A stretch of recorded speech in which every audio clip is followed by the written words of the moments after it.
Hello दोस्तों, कैसे हो? उम्मीद करता हूँ सब लोग बहुत अच्छे होंगे। और आज हमारा पॉडकास्ट का भाग 3, जिस पे हम लोग अगली यूपी की 5 सीटों को लेके डिस्कस करने वाले हैं। यूपी की जो 5 सीटें हैं दोस्तों, अब हम उसके ऊपर ये बात करेंगे कि उसके अंदर हार जीत कैसे हुई, क्या मार्जिन रहा और किस तरीके से आगे काम करना है। चलिए, अब हम सबसे पहली सीट, जो आपको पता होगा सबसे हॉट फेवरेट रही है पूरे यूपी में, अमेठी और एक दो सीटों को छोड़ दे तो उसके बाद सबसे हॉट फेवरेट यही सीट थी, मेरठ। क्योंकि मेरठ के अंदर आपने देखा होगा, जो भगवान श्री राम के रोल में रामायण के सीरियल में थे, अरुण गोविल, उनको यहाँ पे टिकट दी गई थी। और यहाँ पे शुरुआत जब खुला तो काफ़ी उतार चढ़ाव का था। उससे पहले हम 2019 पे आते हैं कि 2019 में यहाँ पे हुआ क्या था। 2019 के अंदर दोस्तों यहाँ पे बीजेपी के प्रत्याशी थे मिस्टर राजेंद्र अग्रवाल जी। राजेंद्र अग्रवाल जी को 5,86,184 वोट मिले थे बीजेपी की तरफ से। और उस टाइम का वोट प्रतिशत मेरठ का जो हुआ था वो हुआ था 64.29%, 29% का वोट शेयर प्रतिशत हुआ था। और इसमें समाजवादी पार्टी के प्रत्याशी को मात्र 4,729 वोटों से हार का मुंह देखना पड़ा था। और उनके प्रत्याशी हाजी मोहम्मद याकूब, जिनको 5,81,455 वोट मिले थे। दोस्तों 4,700 वोट इतनी बड़ी लोकसभा सीट में कोई बहुत बड़ा नंबर नहीं है, बहुत छोटा सा नंबर है। ये एक बहुत छोटे मार्जिन से हारे थे। तो अब हम आ जाते हैं इसी सेम सीट के अंदर 2024 का। 2024 के अंदर मेरठ के अंदर हुआ क्या था उसके ऊपर थोड़ा सा नज़र डालने की कोशिश करते हैं दोस्तों 2024 में ये मिस्टर अरुण गोविल हैं, जो रामायण के श्री राम जी के रोल में थे, आपने देखा ही होगा।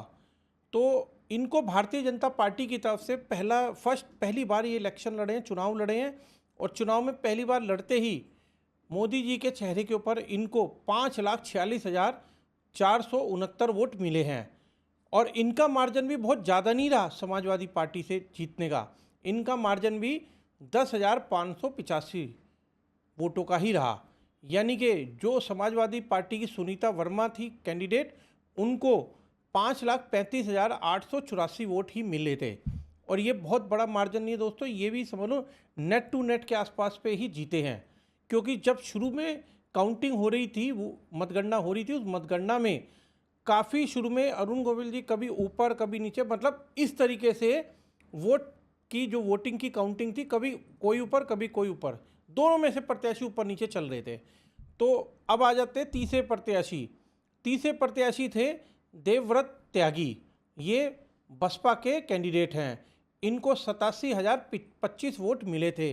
तो कहीं ना कहीं बसपा के यहाँ पे लड़ने से जो समाजवादी पार्टी को वोट मिलना था वो उनका कटा है। अगर वो वोट इनको मिलता सुनीता वर्मा को, तो शायद आज तस्वीर कुछ और होती। चलिए, अब हम अपनी अगली सीट पे आते हैं। अगली सीट है दोस्तों बागपत की। बागपत भी एक जाट बेल्ट का बहुत बड़ा वोट शेयर है इस एरिया में, आप जानते हैं। तो इस जाट बेल्ट के अंदर क्या है दोस्तों, 2019 के अंदर यहाँ पे 64.68% के वोटिंग हुई थी। ये परसेंटेज में बता रहा हूँ। अब यहाँ पे बीजेपी के जो प्रत्याशी थे उनका नाम था डॉक्टर सत्यपाल सिंह। इनको जो वोट मिले थे 5,25,789 वोट मिले थे। और ये 23,502 वोटों के अंतर से जीत गए थे। और इन्होंने दोस्तों हराया भी किसको था, जयंत चौधरी को, जो अजीत सिंह जी के सुपुत्र हैं और आरएलडी सुप्रीमो हैं आज की डेट में, और बीजेपी यानी कि एनडीए के सहयोगी बन चुके हैं। उन जयंत चौधरी को 23,502 वोटों से हरा दिया। और जयंत चौधरी को इस टाइम 5,02,287 वोट मिले थे।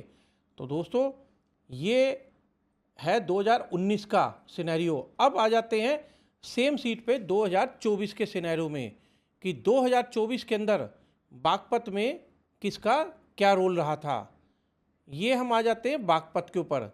बागपत में दोस्तों डॉक्टर राजकुमार सागवान, ये आरएलडी के बहुत सीनियर लीडर हैं। और जयंत चौधरी जी ने इनको इनकी सीनियरिटी का इनाम दिया है, क्योंकि ये बहुत शुरुआती समय से आरएलडी से जुड़े हुए हैं। इन्होंने अजीत सिंह जी के साथ कंधे से कंधा मिला के काफ़ी अच्छा आरएलडी को उठाने में बहुत मेहनत करी है और अपना योगदान दिया है। आज उसी योगदान की वजह से आरएलडी ने इनको टिकट दिया और उस मेहनत इतनी रंग लाई कि वो 1.5 लाख से भी ज़्यादा वोटों से विजयी रहे। आरएलडी के नेता डॉक्टर राजकुमार सांगवान 4,88,967 वोट उनको मिले थे, जिसमें समाजवादी पार्टी के नेता को सिर्फ 3,29,508 वोट, यानी कि मोटा मोटी मान के चले तो 1,60,000 के करीब वोटों से वो हार गए। और बहुजन समाज पार्टी के जो उम्मीदवार थे उन्हें 92,266 वोट उनको मिले हैं, वो तीसरे नंबर पे है। ये है दोस्तों बागपत का सिनेरियो। अब आ जाते हैं हम अपनी तीसरी सीट पे। तीसरी सीट है गाजियाबाद की। गाजियाबाद बहुत हॉट फेवरेट सीट है ये भी, क्योंकि यहाँ से cabinet minister VK Singh ji हैं 2019 के प्रत्याशी। और दोस्तों 2019 में यहाँ पे वोट प्रतिशत कम हुआ था। कम होने के बावजूद भी 55.89% का वोट प्रतिशत हुआ था टोटल 2019 में। और जनरल वीके सिंह जी को 9,503 वोट मिले थे दोस्तों। वोट प्रतिशत कम होने के बाद अब आप सोच सकते हैं कि गाजियाबाद की लोकसभा कितनी बड़ी है। उसके अंदर उनके सामने जो प्रत्याशी थे समाजवादी पार्टी के, उनका नाम था सुरेश बंसल। दोस्तों ये सुरेश बंसल जी को बहुत बड़ी हार का सामना करना पड़ा, क्योंकि 5 लाख से ज़्यादा वोटों से जनरल वीके सिंह जीते थे और मात्र 4,43,003 वोट ही सुरेश बंसल जी को मिले थे। और इतनी बड़ी हार के बाद इनको दोबारा का मौका दिया या नहीं दिया, ये हम 2024 की गणना में देखते हैं। 2024 के अंदर गाजियाबाद में से किसको क्या हुआ वो अभी हम देखते हैं। दोस्तों गाजियाबाद के अंदर जो पिछली बार इतने बड़े अंतर से सुनील बंसल जी हारे थे, उनको सुरेश बंसल जी तो उनको अब की बार दोबारा मौका समाजवादी पार्टी ने नहीं दिया। यानी कि समाजवादी पार्टी ने बहुत ही सोच समझ के अपनी सीटों को चयन किया है। इसमें बीजेपी ने जनरल वीके सिंह की टिकट काट के इतने बड़े वोटों से जीतने के बाद भी उसके बाद उन्होंने अतुल गर्ग जी पे भरोसा किया और अतुल गर्ग जी ने इतनी मेहनत करके निराश नहीं किया और उन्होंने 8,54,170 वोट पाए, जिसके अंदर से 3,36,965 वोटों से दोस्तों उन्होंने कांग्रेस के प्रत्याशी को हरा दिया। कांग्रेस के प्रत्याशी थी डॉली शर्मा। डॉली शर्मा को मात्र 5,17,208 वोट ही मिल सके। और वहीं बहुजन समाज पार्टी के प्रत्याशी नंद किशोर पुंडीर, उनको 80,000 के आसपास उनको ही वोट मिले हैं। तो बहुत बड़ा खेल यहाँ पे किया बीजेपी ने, और जिसके लिए वहाँ की जनता को बीजेपी ने तहे दिल से शुक्रिया अदा भी करा है, क्योंकि प्रत्याशी बदलने के बाद भी इतने बड़े अंतर से वो जीते हैं यहाँ पे। अब हम आ जाते हैं अपनी अगली सीट की तरफ, गौतम बुद्ध नगर। गौतम बुद्ध नगर के बारे में आप सब लोग जानते हैं। गौतम बुद्ध नगर को हम नोएडा अपने सरल भाषा में बोलते हैं सब लोग, नोएडा। तो नोएडा की सीट के लिए जो भाजपा का प्रत्याशी है वो है डॉक्टर महेश शर्मा। महेश शर्मा जी के टाइम पे 2019 के अंदर 60.49% की वोट प्रतिशत से वोट पड़े थे, और ये 2014 के मुकाबले वोट प्रतिशत ज़्यादा है। तो इनको जो महेश शर्मा जी को जो वोट मिले थे 8,30,812 मतों से इनको जनता ने अपना प्यार दिया था। और वहीं इन्होंने 3,36,922 वोटों से एक भारी मत से ये विजयी हुए थे।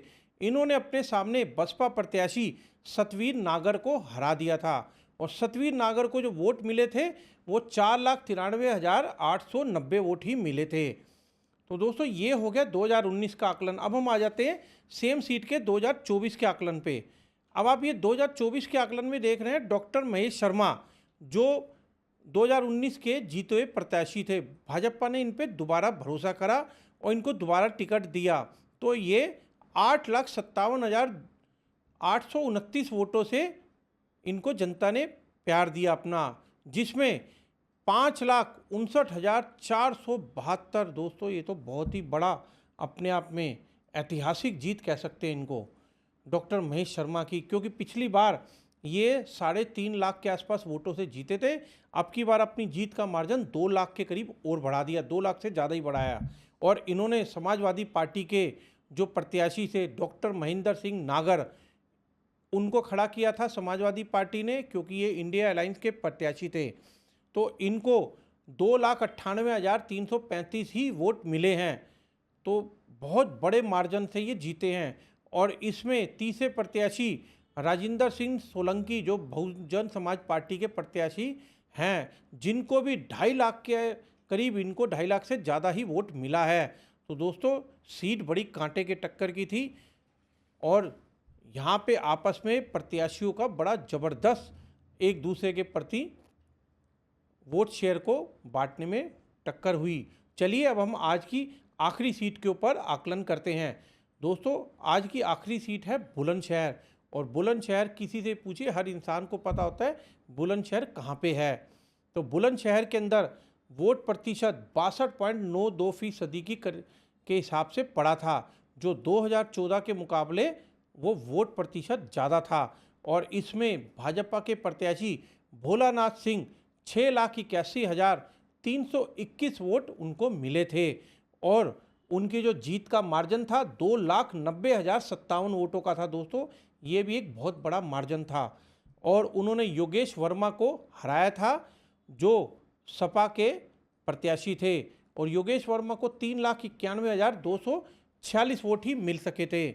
तो दोस्तों अब हम आते हैं 2024 के आकलन पे बुलंदशहर के लिए। बुलंदशहर को अब हम ये देखते हैं, ये रहे बुलंदशहर।